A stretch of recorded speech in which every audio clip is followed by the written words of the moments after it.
Yes and glory YouTube channel के online platform पे मैं यशन सिंह एक बार फिर से आपका हार्दिक स्वागत एवं अभिनंदन करता हूं। बीएड द्वितीय वर्ष जनसंख्या शिक्षा एवं पर्यावरण शिक्षा के अंतर्गत आज हम चर्चा करेंगे एक नए टॉपिक पे, जनसंख्या वृद्धि। सबसे पहले हमको ये जानना होगा कि जनसंख्या वृद्धि होता क्या है। जनसंख्या वृद्धि हमको यदि निकालना है तो हम दो समयों को लेते हैं। दो समय बिंदुओं के बीच जनसंख्या में होने वाले परिवर्तन को जनसंख्या वृद्धि कहते हैं। दो समय बिंदुओं का मतलब हो गया कि जैसे मान लीजिए कि आप 1900 से और 1905 के बीच में यदि आपको निकालना है, 1900 से 1905 के बीच में यदि आपको निकालना है कि जनसंख्या वृद्धि कितनी हुई है, तो ये दो बिंदु हो गए, एक 1900 हो गया, एक 1905 हो गया। अब 1900 और 1905 के बीच में जो जनसंख्या वृद्धि हुई है उसी को हम कहेंगे कि ये जनसंख्या वृद्धि हुई है। तो दो समय बिंदुओं के बीच जनसंख्या में जो परिवर्तन होता है वही जनसंख्या वृद्धि कहलाता है। 1900 से 1905 के बीच में, या जैसे मान लीजिए जनगणना के हिसाब से हम लेते हैं 2011 की जनगणना हुई, उसके बाद 2021 की जनगणना होगी। तो 2011 की जनगणना में क्या था और 2021 की जनगणना जब होगा तो उसमें क्या होगा, कितनी जनसंख्या होगी, उन दोनों के बीच में जो परिवर्तन होगा, कुछ ना कुछ बदलाव होगा, और जो बदलाव होगा वही जनसंख्या वृद्धि कहलाती है। तो जनसंख्या वृद्धि का मतलब हो गया दो समय बिंदुओं के बीच में जो जनसंख्या में परिवर्तन आता है उसी को हम जनसंख्या वृद्धि कहते हैं।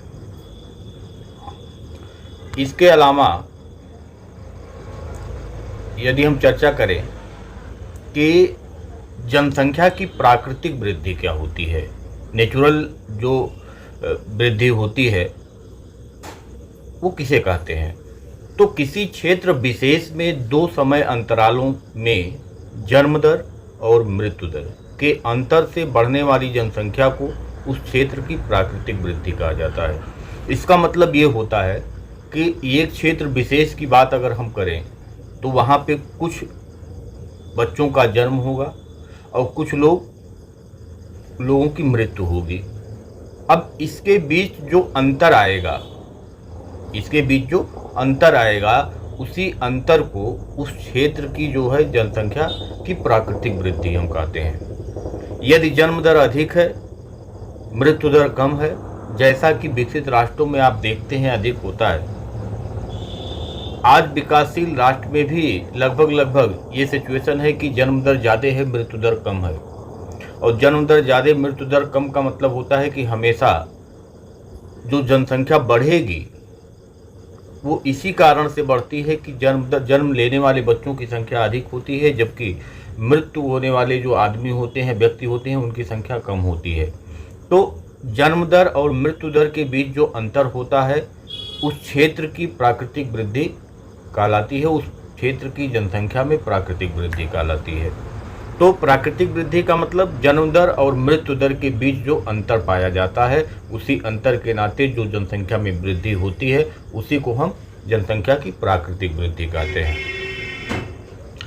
इसके आगे कि जनसंख्या की वास्तविक प्राकृतिक वृद्धि, तो हमने देखा कि जन्म दर और मृत्यु दर के बीच में जो अंतर होता है वही जनसंख्या की प्राकृतिक वृद्धि होती है। लेकिन अगर हम चर्चा करें कि जनसंख्या की वास्तविक वृद्धि क्या होती है, तो जनसंख्या की वास्तविक वृद्धि का मतलब हो गया कि जो बच्चे जन्म लेंगे वो प्लस होंगे जनसंख्या में, जिनकी मृत्यु होगी वो जनसंख्या में से माइनस होते हैं। कुछ ऐसे होते हैं जो प्रवास पे आते हैं और कुछ ऐसे होते हैं जो उत्प्रवास करते हैं, यानी वहाँ से चले जाते हैं। तो जो जन्म लेते हैं और जो उस जगह पे आते हैं उन दोनों को हम वर्तमान जनसंख्या में प्लस कर देंगे, और बाकी जिसकी मृत्यु होती है या जो वहाँ से हट के चला जाता है उसको हम उसमें से घटा देते हैं। उसके बाद जो कुछ भी बचता है उसी को हम कहते हैं जनसंख्या की वास्तविक वृद्धि। जैसे मान लीजिए कहीं की जनसंख्या 100 है जन्म लेने वाले बच्चों की संख्या 10 हो गया, बाहर से आने वालों की संख्या मान लीजिए 5 है, तो 15 लोग तो आए बढ़े, 10 जन्म लेने वाले और 5 बाहर से आने वाले।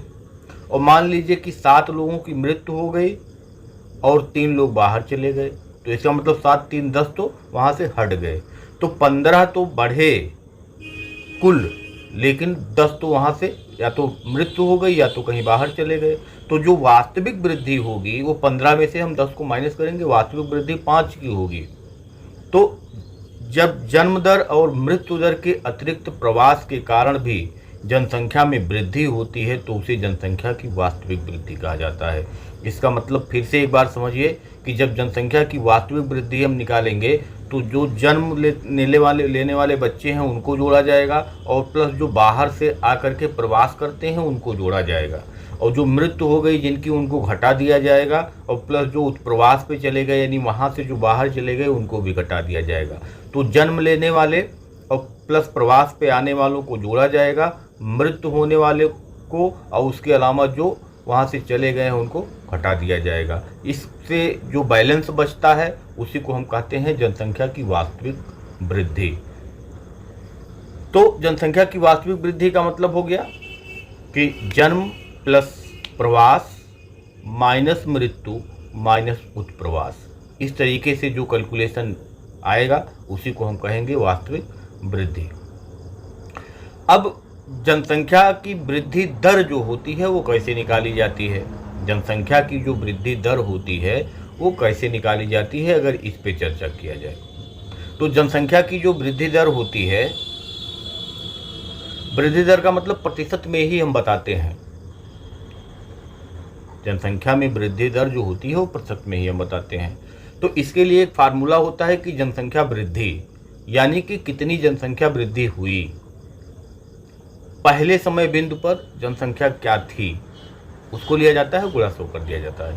जैसे मान लीजिए कि अगर आज की जनसंख्या 100 है, यानी पहला समय बिंदु अगर हम 100 मान लें कि जनसंख्या 100 थी, और हम कहें कि एक साल के अंदर 10 लोग बढ़े, जनसंख्या वृद्धि जो हुई 10 लोगों की हुई, तो 10 लोगों की वृद्धि हुई, ये जनसंख्या वृद्धि है, तो ऊपर रखेंगे 10, पहला समय बिंदु हमने 100 माना तो 10/100 और गुणे 100 यानी 10% की वृद्धि हो जाएगी।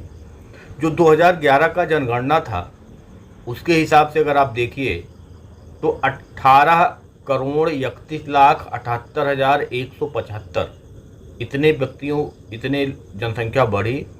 और जो 2011 के समय जब जनगणना हुई, अगर 2001 को हम आधार माने तो उस समय जो हमारी जनसंख्या थी 1,02,70,15,247, यानी 2001 में जनसंख्या 1,02,00,000 के आसपास थी और 18 करोड़ के आसपास जनसंख्या बढ़ी, गुणा 100 कर दिए, तो इसका मतलब कि 17 से 18% के आसपास जनसंख्या में वृद्धि हुई। तो जब दर हम निकालते हैं तो एक जो समय विशेष होता है उस समय विशेष जितने भी समय का हमको निकालना, 5 साल का निकालना होगा तो 5 साल में पिछले 5 साल में कितनी जनसंख्या बढ़ी उसको ले लेंगे, और 5 साल पहले क्या जनसंख्या थी उसको बटा में कर देंगे और गुणा 100 कर देंगे, तो हमको जनसंख्या वृद्धि पता चल जाएगा कि 5 साल में जनसंख्या वृद्धि क्या हुई है। अब जनसंख्या परिवर्तन के घटक क्या क्या होते हैं, जनसंख्या परिवर्तन में कौन कौन से घटक शामिल होते हैं, इसको जन्म दर शामिल होता है, आपको पहले बताया गया कि जन्म दर उसमें शामिल होता है, यानी कि प्रति 1000 जनसंख्या पर जितने बच्चों का जन्म होता है उसी को हम जन्म दर कहते हैं, प्रति 1000 जनसंख्या पे जितने लोगों की मृत्यु होती है उसी को हम मृत्यु दर कहते हैं। भारत में ये सिस्टम लागू है कि 1000 पे हम नापते हैं उस चीज़ को, और प्रवास का मतलब कि कितने लोग उस एरिया में उस विशेष क्षेत्र में आकर के वो रहने लगे, इसको हम प्रवास कहते हैं। तो ये 3 फैक्टर मुख्य रूप से प्रभावित करता है, ये मुख्य रूप से घटक हैं। इसके अलावा उत्प्रवास जो होता है वो भी जनसंख्या परिवर्तन का घटक माना जाता है, क्योंकि जब वो कहीं से पलायन करते हैं लोग तो जनसंख्या में कमी वृद्धि होती रहती है। तो मुख्य रूप से अगर हम जनसंख्या परिवर्तन के घटक की बात करेंगे तो 3 ही घटक है, जन्म, मृत्यु और प्रवास। अब अगर हमको अशोधित जन्म दर निकालना है तो किसी स्थान पर किसी समय विशेष में जीवित जन्म जितना होता है, किसी स्थान पर किसी समय विशेष, जैसे 1 साल का हमको निकालना है तो 1 साल में कितने बच्चों ने जीवित जन्म लिया, यानी कितने बच्चे ऐसे जन्म लिए जो जीवित हैं, बटा करेंगे उस स्थान की समय विशेष के मध्य में कुल जनसंख्या, यानी वहाँ की कुल जनसंख्या कितनी थी, इसको हमको लेना है, गुणा 100 कर देना है, तो अशोधित जन्म दर हमको पता चल जाएगा। अब इसके आगे अगर हम देखें कि विश्व की जनसंख्या में 1 अरब वृद्धि होने की अवधि क्या है, तो सबसे पहले हम देखेंगे कि 1 अरब जनसंख्या 1830 ईस्वी में था। 1830 ईस्वी में जो जनसंख्या था वो 1 अरब था। 2 अरब जनसंख्या होने में 1930 तक लगा, यानी 100 वर्ष में 1 अरब जनसंख्या बढ़ी, यानी दूना हुआ कितने वर्ष में, 100 वर्ष में। 1 अरब से 2 अरब हुआ। अगर 2 अरब से 3 अरब की हम बात करें तो 1930 से 1960, यानी मात्र केवल 30 वर्ष ही लगे, केवल 30 वर्ष। पहले 100 वर्ष लगा 1 अरब जनसंख्या बढ़ने में, और फिर दोबारा जब 1 अरब जनसंख्या बढ़ने में तो केवल 30 वर्ष लगा। अब अगर 3 अरब से 4 अरब जनसंख्या होने में, पूरे विश्व की बात हो रही है, तो 3 अरब से 4 अरब जनसंख्या होने में कितना समय लगा, तो 1960 से 1974, यानी मात्र 14 साल लगे, 1 अरब जनसंख्या फिर से बढ़ गई। अब अगर 4 अरब से 5 अरब के बीच को हम देखें तो 1974 से 1987, यानी 13 वर्ष, 74 और 13 87, 13 वर्ष लगे। अब 5 अरब से 6 अरब 1987 से 1999, यानी 12 साल लगे। 5 अरब से 6 अरब होने में 12 साल लगे, और 6 अरब से 7 अरब होने में 1999 से 2011, यानी कि केवल 12 साल लगे। तो इस प्रकार से आप देख रहे हैं कि जहां 1830 से 1930 100 वर्ष में 1 अरब जनसंख्या बढ़ी, वहीं अब 12 वर्ष में ही जनसंख्या 1 अरब की वृद्धि हो जा रही है, अगर हम विश्व के संदर्भ में बात कर रहे हैं। यानी जनसंख्या की ये वृद्धि बहुत ही तीव्र गति से हो रही है, और आने वाला जो समय होगा उसमें और तीव्र गति आएगा। यदि जनसंख्या शिक्षा जो है लोगों को जागरूक नहीं किया गया तो इसमें और तेज़ी से वृद्धि होने का अनुमान लगाया जा रहा है। तो आज हमने चर्चा किया जनसंख्या वृद्धि के बारे में। जनसंख्या वृद्धि होता क्या है, प्राकृतिक वृद्धि क्या है, वास्तविक वृद्धि क्या है, जनसंख्या वृद्धि क्या है, किस प्रकार से जनसंख्या में वृद्धि विश्व में हुआ है, उसका एक पैटर्न हमने आपको दिखाया। तो इस प्रकार से हमने चर्चा किया जनसंख्या वृद्धि के बारे में। अब जनसंख्या वृद्धि के कारण कौन कौन से होते हैं और जनसंख्या वृद्धि रोकने के उपाय कौन कौन से हैं, इस पर चर्चा करना है, जो अगले क्लास में हम चर्चा करेंगे। आज के लिए इतना ही। धन्यवाद, नमस्कार।